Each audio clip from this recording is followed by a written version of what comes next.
Hi, and thanks for joining us on Live with Squacky. I'm Val Kelly, voice actor, owner, president, CEO, and executive producer of Mid-Atlantic Voiceover LLC. Our special guest today is voice actress Lynn Norris. Thanks for joining us, Lynn. Thank you for having me. So Lynn and I have known each other for a little bit. We met at a conference quite a few years ago, and we also have had the chance to train with some of the same voiceover coaches like Sunday Muse, who's fantastic. And so tell us about how you got started in the voiceover industry. Okay, so I'm a classically trained singer. So I moved out to New York to pursue opera and classical singing, and then immediately got a day job. But my friends knew that I always wanted to do voiceover in addition to singing. I just had never pursued it. So a friend of mine gave me a posting to audition for a casting director in kind of an educational setting. So I did, and then she brought me in to audition for other things, and I booked a cartoon on the WB. Just in one episode, but it was still fun. I got to kind of check a Saturday morning cartoon box really early. So after that, I had the bug, and I really wanted to pursue it and find out more about it, and so I did. I signed up for some classes at Edge Studio, and they were really great, and they recommended that I go to Voiceover Atlanta, so I did that, and met more people who were amazing and great teachers, and just kind of pursued it from there. And then I did what they tell you never to do, which is to quit your day job. You know, that they say, make sure you have a number of clients and some steady income before you just jump in. And I said, no, I don't like my day job. I'm in. So I against all recommendations, just jumped in without any clients, and then have been pursuing it since then and building up clients and work and stuff. So yeah, it's been a fun ride. That's awesome. That's really exciting. So I was checking out your website, which I love, and I know that you worked with Celia Siegel on that. So tell us about how you came up with your branding for that. And it looks, like I said, it looks really fantastic. So tell us about that. Oh, thanks. Well, I met Celia Siegel a long time ago, the first VO Atlanta that I'd gone to. And every year that I went, because I've gone every year since the second one. So every year I've been wanting to work with Celia. So in 2017, she had an X session for branding. So I took her X session, and she is fantastic, and she talks to everybody about what their website looks like, and if they have a brand, and how to start thinking about that. And my website was just kind of a lot of white space, a picture of me, kind of a funny blurb, and my demo. So she said, oh, you'll be easy to brand. So I was like, oh, well, maybe I should work with you then. So we worked together, which was really fantastic. She has a great process to get to know her clients better. So I did a bunch of writing about who I am and what I want out of my business and all of that. And she and her copywriter came up with 3 options, and then we chose Tough Lovely, VO, Bossy Friendliness, Youthful Resonance, which absolutely captures, I think, not only my voice, but my personality, or can be. But I try to be friendly about it. I try to be nice when I tell people what to do. So I really love it. And then we found this fabulous, I built my own website, which I was very proud of. So in looking for the imaging and stuff for it, we found this picture that was hot pink boxing gloves, which kind of captured that tough, but has, it's pink, girly. So that kind of was the basis for the website, and we built it from there. And they wrote the fantastic copy that's on there, and now I have the Voice Zam player to try to leverage some SEO. So that's kind of how it's developed. But working with Celia was a real pleasure. And if people haven't read her book, they absolutely should. It's great. Awesome. I see that you also have a huge range of demos on your website. So tell us a little bit about that, like how you decided to do all of those and who you worked with, and kind of why you decided to do so many. Sure. Well, I started out at Edge Studio, and I was working with David Goldberg. And one of the early pieces of advice that he gave me was, at that point, there were two trains of thought. You could have a few demos that showed a variety of narration genres within the same demo, for instance. And then a commercial demo, which would obviously just be commercial. Or you could do a bigger suite of demos that really kind of narrowed in on specific genres. So I had that in the back of my mind. And then I did an animation demo with Sunday Muse, and that lent to doing a accent demo with her as well. I did a commercial demo with Deb Monroe. I did narration with Carol Monda. So I had a few. Mm-hmm. And then I went to J. Michael Collins' first Euro retreat last fall in Barcelona. And part of that wonderful, fantastic, life-altering week is that you get some demos at the end. And one of the first exercises of the week is to talk about people's demos and kind of look at what's working for them, if there's anything that isn't, all of that.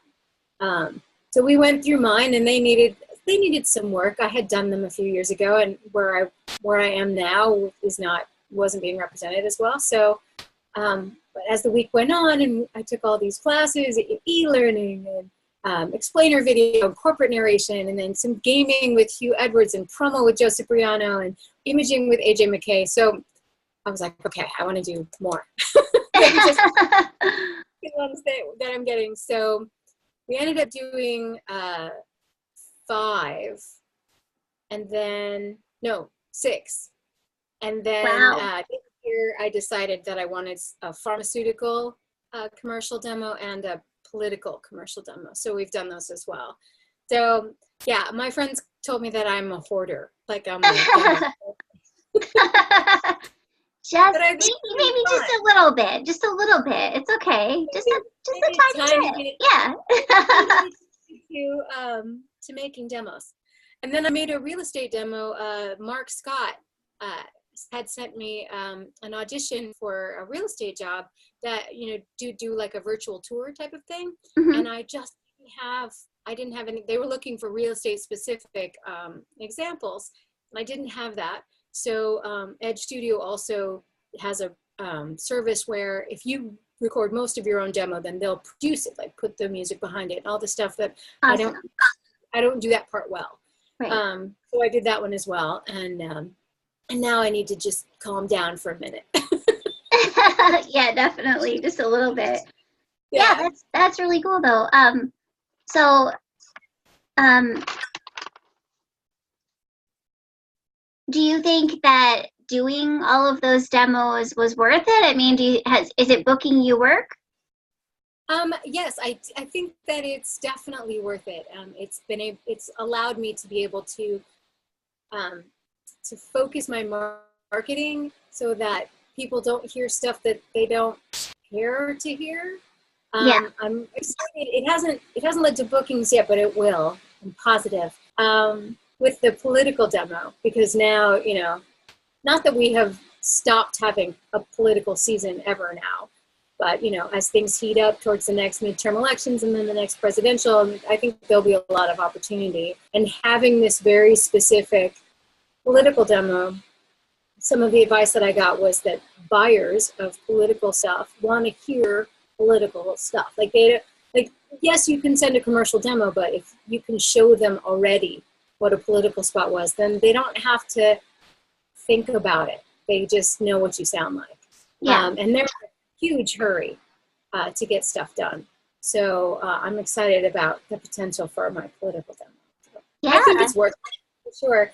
You don't want to put yourself in hock trying to have a bunch of demos. If you can't afford them, then have a small set of really good ones and market the heck out of them. But, yeah, definitely. So what are 3 things that you've learned in the industry since you started that have helped you and that you can share with us? We already kind of touched for a second about marketing. I know that's probably one thing, but what else would you say? Marketing. Marketing number 1. That was the thing that I wasn't sure I'd be any good at. and I'm getting better at it, but that's the one that you kind of have to drag me through to get me to do well. Because it doesn't come naturally, and but I'm getting better, I have to say. Yeah. So, but marketing is all, anyone will tell you in the business, that's all it's about. Like you have to be able to sell your business. So, and it's all on you. The next thing that I would say is, well, the next two are kind of related, is find your tribe. I mean, this is a huge industry full of mostly very generous, wonderful, talented people who love to talk about voiceover and love to be helpful. I don't think I've met any voiceover person that wasn't, fun, or at least willing to give one nugget of advice or something. But with that said, you need a subset of people that get you and you get them, who can kind of be that support group for each other. And you could say, hey, what's going on with this part? And I mean, I have a really close friend, Beth Stewart, and we call each other the accountability pastry, because we were texting and autocorrect turned partner into pastry. So that's what we use. But people keep me like, hey, you said you were going to send out 5 letters today. Did you get them done? And there's no judgment if I say no, but if I know she's going to ask me, I don't want to say no. I want to say, yes, I accomplished it. So that's been super helpful to have a smaller tribe within the great world of fantastic voiceover people. And then related to that is find great people to coach with, and find the people that you connect with that you can coach with. So I worked with a couple of coaches that I know are fabulous coaches, but we didn't connect. I wasn't getting what I needed out of it. And that's not a judgment on me or them. It's just, you have to find the people that get you, that help you move your abilities forward. And I've been honestly extremely fortunate in that I've had a long list of people who I adore and who've given me a lot of help and stuff to work on. So finding that is also super important, because you never stop learning. People who are at the top echelon in this business, they're still coaching with other people too, because as artists, you're never done learning. You're exploring a new level of your ability. And it's not a judgment, oh, I still need coaching. No, everyone still benefits from having a second set of ears and a talented person who can guide you in a new direction or help you explore something you haven't explored before. So those are my 3. Yeah, those are great. I mean, that is really great advice. Definitely. There's so many helpful people in this industry that I think you really have to find them, connect with them, and just take their advice and leave the advice that you don't want to take, you know what I mean? So yeah, I think it's really great. So how do you, I know you stay organized and motivated to push forward by having your tribe, most likely. That's part of the people that push you forward. Are there any tools that you use that help you to stay organized? I'm also kind of an organizational tool hoarder. In my previous job, I was a business analyst responsible for telling business people about financial software and then telling the developers what the business people needed. We built a system in-house. So systems, and I'm not afraid of systems. In fact, I love learning new computer software. So in that regard, I see a new tool. I'm like, ooh, shiny object, give me that tool. So I've gone through a couple CRMs. I was using Nimble. For me, Nimble has a little bit more bells and whistles than I need. It took me a little bit too long to keep track of everything I was doing. And that's just me. I know it's a fantastic tool that lots of people get a lot of benefit from. I found another tool, which is kind of expensive, I'll have to say, but for me it's faster and so streamlined. It's called Close.io, another CRM system. But again, that's completely just a software preference, not a Close.io is no better than Nimble. It's not like that. But then I have to kind of make decisions. So at the end of last year, I'm like, all right, get rid of one of these CRM systems. You don't need 2, clearly. Yeah. So I use that. Sometimes though it comes down to keeping a good spreadsheet, which is free as long as you have a spreadsheet software, which most computers come with. So so I have a handful of organized spreadsheets that I keep things on as well. But yeah, software for me and those kinds of tools I love. So that's not an obstacle for me to be organized. It's maybe an obstacle for me to be focused because there's always some shiny object I can take my attention away. But yeah, the tribe and the tools definitely help. Yeah. Cool. So what have you worked on that you're really proud of, and what are you working on now that you're allowed to share with us? Well, gosh, I got to book a commercial that I'm not sure that I can say who it's for yet, because it hasn't gone to air, but that's been kind of fun. That was like my first commercial. Whoa.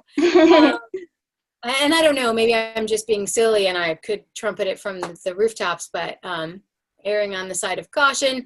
So that I'm kind of proud of, but can't talk about. Some of the things that I can, I recorded a book by Warren Adler called The Casanova Embrace, that, and Warren Adler wrote War of the Roses, which was a movie in the 80s, starred Michael Douglas and Kathleen Turner.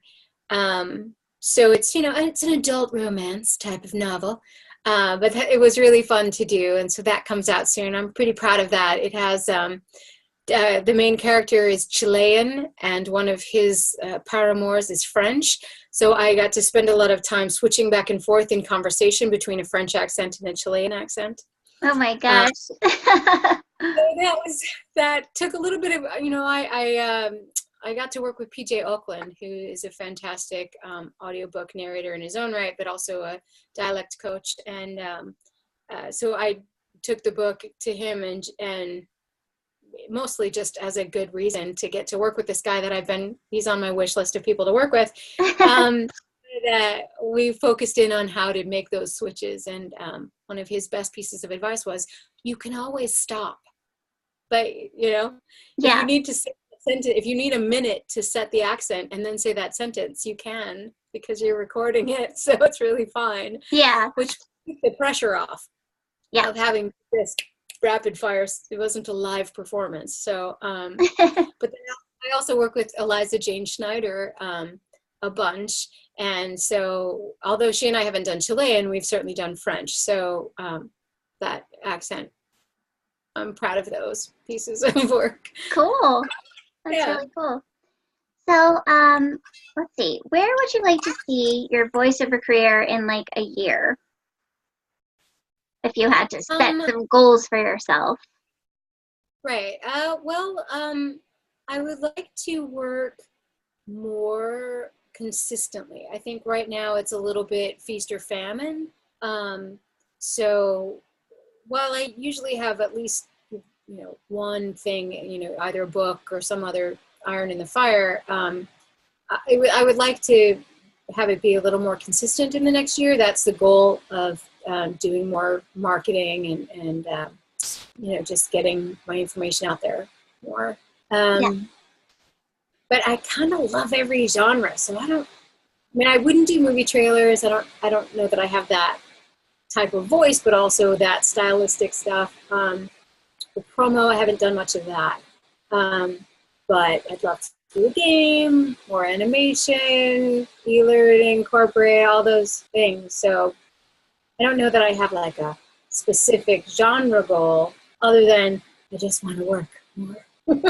Yeah, well, I think that's a really good goal to have, is to work consistently, because that's what brings in, your salary, and that's, you get your name out there. And yeah, I think that's a really good plan. What are some, sorry, I lost my train of thought for a second. What are some upcoming trainings or workshops or conferences that you plan to attend? Do you have any plans for more training that you intend to do over the next few months or year? Well, the two that I have registered for a year or plus in advance, excuse me, in advance.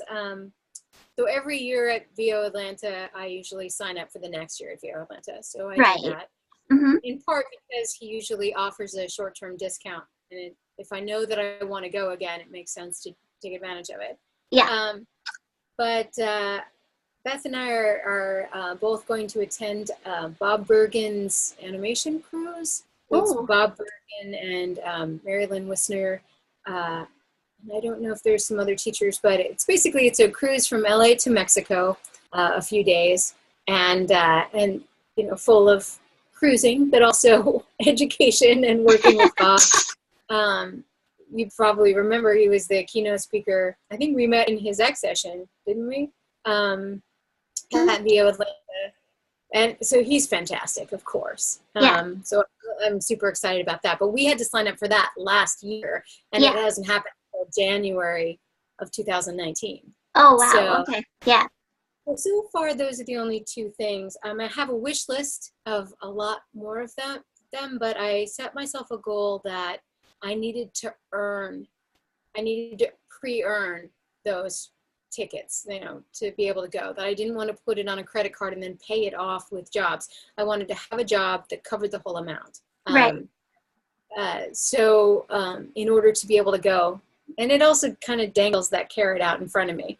Like, if you want to go to this fabulous retreat in Europe with Jared, then you got to work. So, So those are my goals as well, is to have this wish list of things to attend. So, do you think it would be helpful if, if certain conferences or workshops, if they offered like a payment plan where you could do like monthly installments for a couple of months to be able to pay the amount? Do you think that would be helpful? I mean, I don't know how helpful it would be for the conference. I mean, I know that that's a struggle sometimes, is to cover the costs for the conference, but especially if it's a large ticket item, sometimes it's easier, maybe perhaps more palatable to spread it out over a couple of months. Obviously, you're still ultimately paying the same amount, but if you didn't have to come up with every dime of it right at the get-go. But yeah, I would still probably at this point in my life still set the goal of having to have it all. Even if I then put it on a credit card, I would have the money to pay off that credit card every month. Yeah. That kind of thing. But yeah, I can see how that would be helpful for people to manage their cash flow. Sometimes you don't get paid for a while from clients too, right? So if you know that you've got a smaller amount coming in from this client, but that client's net 30, and you can come up with it next month, that might be something to help people manage their cash flow as well. Cool. Well, we have to finish up, but I want to finish up with talking about something that you did that I think was really awesome, and we'll just cover briefly, is that I saw on social media that you got to sing in a choir, was that correct? For Jared Leto, something that he performed. So tell us like a brief synopsis of that, because I definitely want to hear, and I'm sure everyone listening wants to hear about it too. Yeah, I wrote a huge long thing on my Facebook page, so I'll try to be super brief. So that, otherwise, this video is going to be 6 hours long. A college friend of mine was the music director for Glee and for ABC's show Boy Band, and is often hired to put together ensembles to do things like be the choir behind Josh Groban or other big events. And so he was asked by Jared Leto's group, I guess. Actually, I don't know who asked him, but he was asked to put together a gospel ensemble to sing behind Jared Leto at a charity event at Radio City. So he texted me, asked if I was up for it. He could ask me to sing in the subway, and I would say yes. So of course, not really understanding what I was singing for. So then I thought, well, this is at Radio City. Maybe I should research it to see what I'm singing for. And it turned out it was the Music Cares Person of the Year Award, which happens on Grammy weekend, and they were honoring Fleetwood Mac. And so a huge amount of big named, Keith Urban, Miley Cyrus, Jared Leto, Imagine Dragons, gosh, just a whole laundry list of phenomenal groups, plus Fleetwood Mac, And President Clinton gave the award. I mean, it was just, it's the most celebrities I've ever been around in my life. Harry Styles, I walked right by Harry Styles. I could have touched him. In fact, I told my niece I did touch him just to make her jealous. It was just kind of this like mind-blowing event. We got to be in this gospel choir with amazing singers. Tim put together this group of people that were from Emmanuel Baptist and other, churches in Brooklyn, who just, these people sang. And I just pretended to be a gospel singer. I mean, like, I'm an opera singer, not a gospel singer, except that I decided for Radio City, I'm a gospel singer. Absolutely. Yeah. If you need me to be a gospel singer, I got you covered, right? Back up Jared Leto. So, so the rehearsal, we got to go on stage the night before, and Lindsey Buckingham sat in, and he's like, maybe I'll play with you guys. Maybe I'll play guitar on this piece. We sang Never Going Back Again. And so we got to kind of stand in a group around the guitarists and like sing. I could have touched all of these famous people. I didn't, because that would be creepy. But, I felt like, I'm too close to all these famous people. It's crazy. And the next night was this huge star-studded event. It was really fantastic. It sounds fantastic, really. So I wanted to hear about it. He's a little bit taller than I thought he would be, but he was a gem. So nice and willing to sing through the piece 1,000 times. Like, he wasn't one of those people who's like, I want to preserve my voice. He was like, let's do this. This is great, fun, So he was wonderful. That's awesome. Well, that's really exciting. I'm so happy for you that you got to have that experience, and it's really, it's such a good story. I had to hear it because I'm sure people are interested in hearing about things like that. So, well, we have to wrap up, but we wish you so much luck in your voiceover career. And if you're able to make it to the Mid-Atlantic Voiceover Conference, we would love to see you. It's November 9 through 11 in Herndon, Virginia. And if you guys are looking to register, you can head to midatlanticvo.com. But in the meantime, check out Lynn's website at voicedbylynn.com. And we'll put the link for it in the description of this video. And thanks again so much for joining us. It was an absolute honor to have you on our show. Oh, thanks so much, Val. It was so much fun to talk to you.